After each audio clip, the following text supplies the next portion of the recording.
Hi అండి, వీక్షిస్తున్న ప్రేక్షకులందరికీ హృదయపూర్వక నమస్కారాలు. నా పేరు లయన్ డాక్టర్ వీణా సరస్వతి, ఎస్ఎస్ఎల్ న్యూమరాలజీ మా సంస్థ. ఇప్పుడు నంబర్స్ అన్ని మాట్లాడుకున్నాము. మొబైల్ న్యూమరాలజీలో ఎలాంటి నంబర్స్ కావాలి అని అనుకున్నాము. 478 444 777 888 ఉండడం వల్ల ఎలాంటి ప్రాబ్లమ్స్ వస్తాయో కూడా అనుకున్నాం. సో కానీ అన్నీ 478 చెప్తున్నారు. అసలు మంచి నంబర్స్ ఏంటి, ఏ నంబర్స్ ఉండాలి, ఏ నెంబర్స్ ఉండకూడదో అది చెప్పారు. కాబట్టి మంచి నెంబర్స్ గురించి కూడా చెప్పండి అని మీరు మనసులో అనుకుంటున్నారని నాకు తెలిసిపోయింది. సో మంచి నెంబర్స్ కావాలి అంటే డెఫినెట్గా మనం అది మొబైల్ నెంబర్తో పాటు మీ డేట్ ఆఫ్ బర్త్ ఖచ్చితంగా కావాలి.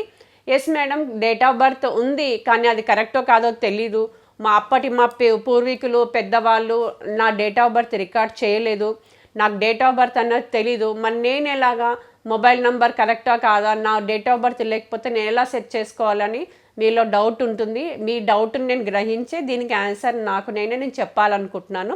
సో ఎస్, మీకు డేట్ ఆఫ్ బర్త్ లేదు, మీ తల్లిదండ్రులు మర్చిపోయి రికార్డ్ చేయలేదు, లేకపోతే మీ అమ్మమ్మలు తాతయ్యలు చదువుకోలేదు కాబట్టి గుర్తుతో అమావాస్య 2 రోజుల ముందు, పున్నమి 2 రోజుల ముందు, లేకపోతే ఆ రోజు ఏకాదశి 2 రోజుల ముందు అలా ఏదో చెప్పేసి ఏదో ఒక డేట్ అలా చెప్తున్నారు. That is not a correct for you.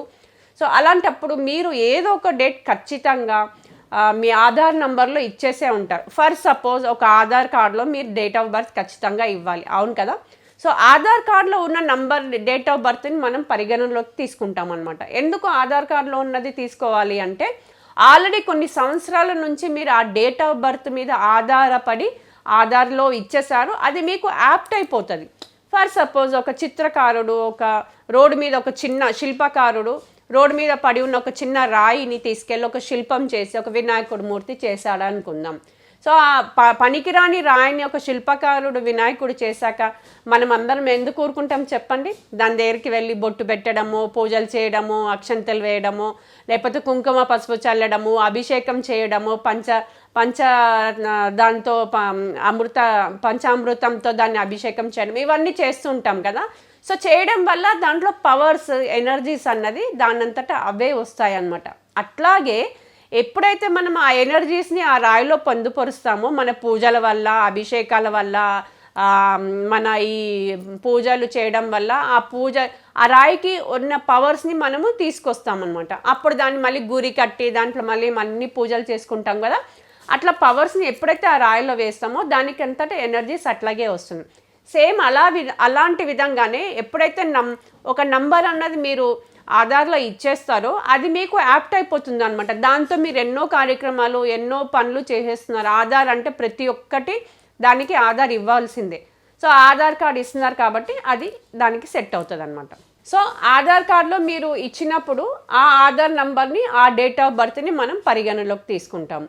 ఇప్పుడు ఆ డేట్ ఆఫ్ బర్త్ లేని వాళ్ళు, రికార్డ్ చేయని వాళ్ళు, మాకు అసలు డేట్ ఆఫ్ బర్త్ కరెక్టో కాదో తెలియదు, మా అమ్మ వాళ్ళు రాసి పెట్టింది కరెక్టో కాదో తెలియదు అని కొట్టుమిట్టాడుతూ కన్ఫ్యూజన్లో లైఫ్తో గడుస్తున్న వాళ్ళందరికీ ఇదొక కరెక్ట్ ఎగ్జాంపుల్.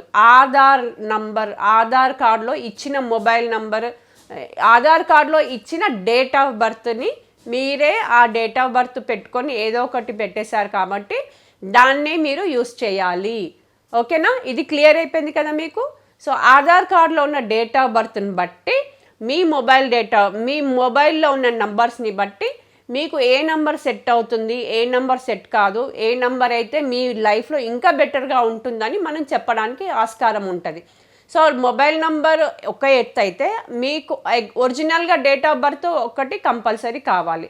నాకు టైమ్ ఆఫ్ బర్త్ అవసరం లేదు, పుట్టిన ప్లేస్ అక్కర్లేదు, నాకు కావాల్సిందల్లా మీ ఒరిజినల్ డేట్ ఆఫ్ బర్త్ లేకపోతే ఆధార్లో ఇచ్చిన డేట్ ఆఫ్ బర్త్, ఈ రెండు కూడా తీసుకొని మీ టోటల్ కన్సల్టేషన్, మీ లైఫ్ ఎలా నడుస్తుంది, మీ ప్రాబ్లమ్స్ ఏమేమి ఫేస్ చేస్తున్నారు, మీ సహధర్మచారిని ఎలా ఉంటుంది, మీ లైఫ్ పార్ట్నర్ ఎలా ఉంటున్నారు, ఇంట్లో ఎలా ఉంది, పిల్లలు ఎలా ఉంటున్నారు, మీ లైఫ్లో బిజినెస్ ఎలా నడుస్తుంది, ఇవన్నీ కూడా కేవలం ఒట్టి మీ డేట్ ఆఫ్ బర్త్ అండ్ మీ మొబైల్ నంబర్ ద్వారా మనము దాన్ని సరిదిద్దుకోవచ్చు.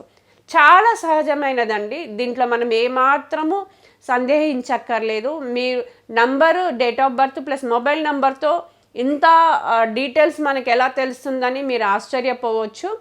బట్ అంకెల్లో ఉన్న గారడి, అంకెల్లో ఉన్న పవరే అది అనమాట. డెఫినెట్గా పవర్ ఎలా ఉంటుంది అంటే, అంకెలతో మీరు నడుస్తున్నారు కాబట్టి ప్రతి ఒక్కళ్ళు కూడా ప్రపంచంలో, ఇక్కడ మన లోకల్ డిస్టికే కాదు, ప్రపంచంలో నేను అంటున్నాను, ప్రపంచంలో మీరు ఎక్కడికి వెళ్ళినా కూడా మీ ఫ్రెండ్స్ మీ పక్కనున్నా, మీ ఫ్యామిలీ మీ పక్కనున్నా లేకపోయినా, పిల్లలు మీతో ఉన్నా లేకపోయినా, ఎవరున్నా లేకపోయినా, మీరు ఏకైక ఒంటరిగా వెళ్తున్నా మీతో ఉండేది మొబైల్.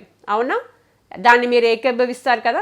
మొబైల్ లేని వాళ్ళు ఇప్పుడు ఎవ్వరు లేరు. సో మొబైల్తో మీరు ఎలా కొనసాగుతున్నారో అంకెల్తో కూడా మీరు అలాగే వెళ్తున్నారు. కాబట్టి ఆ వెళ్ళే ముందు ఆ అంకెల్ కరెక్టా కాదా, ఆ అంకెల్ మీకు సెట్ అవుతాయా లేదా, ఆ నంబర్స్ మీకు సూటబుల్లా కాదా, అది లక్కీ నంబరా కాదా, దానివల్ల ఏమైనా ప్రాబ్లమ్స్ ఫేస్ చేస్తున్నారా అన్నది ఒక్కసారి ఖచ్చితంగా మీరు ఆలోచించాల్సిన అవసరం ఎంతైనా ఉంది డెఫినెట్గా. బికాజ్ ఇది మీ లైఫ్, మీరు ఏర్పరచుకున్న లైఫ్, మీరు మీ నంబర్తో నడుస్తున్న లైఫ్. దాన్ని మనం సరిదిద్దుకొని సరైన మార్గంలో వెళ్ళి మంచి రహదారిలో మంచి నడవడికతో, మంచి ఎనర్జీస్తో, మంచి పాజిటివిటీతో ముందుకు వెళ్తూ ఉంటే అవన్నీ కూడా మనకు అచీవ్మెంట్ అయ్యే సక్సెస్ఫుల్ దారి మీకు కనిపిస్తుంది. సో తప్పకుండా mobile numerology is a very good subject which every one should learn from it. Good for consultation. నా కింద మీకు నంబర్స్ చెప్తున్నాను కదా, ఆ నంబర్కి కాల్ చేసి మీరు తప్పకుండా మీ కన్సల్టేషన్స్ సపరేట్గా నాకు కాల్ చేసి అడగండి. మీ సమస్యలు ఏమున్నా కూడా పరిష్కారాలు చెప్తాను, రెమెడీస్ కూడా మీకు ఉంటుంది. అలాగే free birth chart for ever useful అండి. ఫ్రీ పీడిఎఫ్ బర్త్ చార్ట్ నేను ఇస్తాను మీకు. అందులో మీరు లైఫ్ లాంగ్ యూస్ చేసేవన్నీ కూడా అందులో ఉంచబడుతుంది. తప్పకుండా మీరు అది చదివి మీకు ఎప్పుడు డౌట్ ఉన్నా కూడా ఒక్కసారి మీరు అది రిఫర్ చేశారనుకోండి, అన్నీ కూడా మీకు తెలిసిపోతుంది. అలాంటి చార్ట్ ప్రతి లైఫ్ ఎండ్ వరకు మీకు అది పనికొచ్చే చార్ట్. ఆ చార్ట్ కూడా నేను ఫ్రీగా ఇస్తాను. తప్పకుండా కన్సల్టేషన్స్ తీసుకొని మీ మొబైల్ నంబర్స్, మీ డేట్ ఆఫ్ బర్త్లో ఉన్న ప్రాబ్లమ్స్ని తొలగించుకొని మంచి దారిలో నడుస్తూ ఒక మంచి భవిష్యత్తుని మీ చేతులతో మీరు సరిదిద్దుకుంటారని తెలుసుకోవాలని నేను కోరుకుంటున్నాను. ప్రతి ఒక్కరికి కూడా ఈ అవకాశం ఉందండి. డెఫినెట్గా దీన్ని ఆస్వాదించి మీరే అనుభవించండి. Thank you so much.